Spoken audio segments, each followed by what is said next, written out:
Hello and welcome to Gold and Silver Assets. It's Sunday the 20th of October 2019. So where do gold and silver prices go from here? We'll start off by looking at the gold US dollar price on the weekly scale, and I find it always quite helpful to kind of stand back and have an overview of where prices are. And we can see here that the bullish thesis is still in play. We've got this very long-term trend line which has held for many years, and we've had this big move up from last year, and prices have bounced off this very strong resistance area here. Looking at the RSI, we were in the overbought area, and this is cooling off a little bit now, which is nice and healthy. And looking more closely at the recent price action, it kind of looks like we've got a bullish flag here. I'm reluctant to call it that for a number of reasons. First of all, the price hasn't confirmed above this upper trend line yet, and so we can't say for sure that this is what this is. But the other reason that I'm reluctant to call it a bullish flag is that we're very far away from this 200-week moving average here. And I think gold isn't quite there yet. I think we do need price to cool off a little bit more. So I'm tending towards further downside. If we look at the daily scale, we can see this kind of channel that's been forming for a while. And more recently, volatility has become quite low. And this usually occurs when a bigger move is about to occur.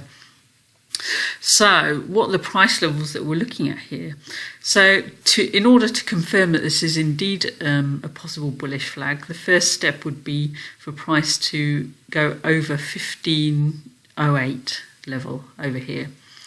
If it does breach that level, we've got a couple of resistance areas. So first of all, we'd have to overcome the 1550, and that would give us a target beyond that of 1620. I still think that there's a low chance of that happening. Prices may come up here and bounce off and then move back downwards. The other scenario here, because we can see a small triangle that's forming here, the other scenario would be if price goes below this level here, which is 1483. In which case we'd expect further downward movement to the 1460 level.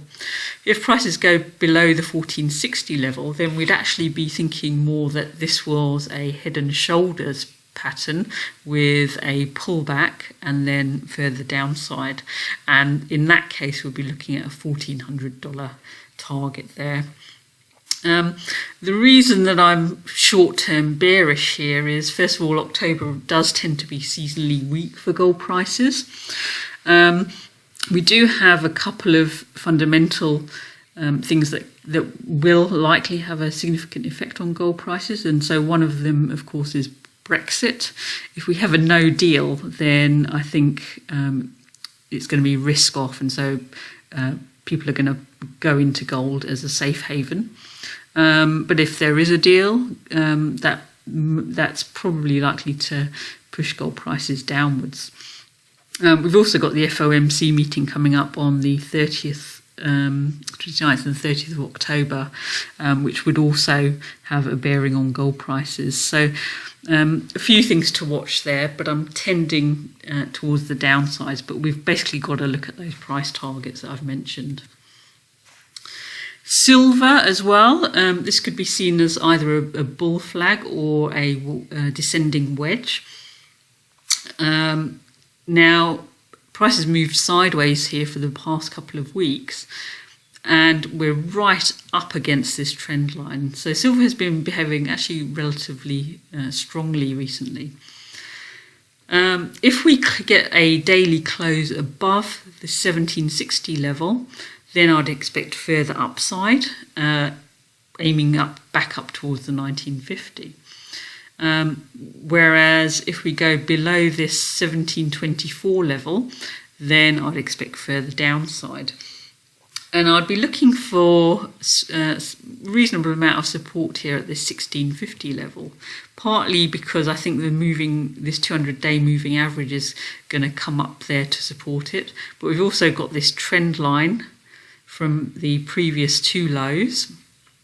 Also, if we look by zooming out a little bit, still on the daily scale, back here in 2018, we've got a lot of support from this region here, which again is at 1650 level. So we've got a confluence of support in this area.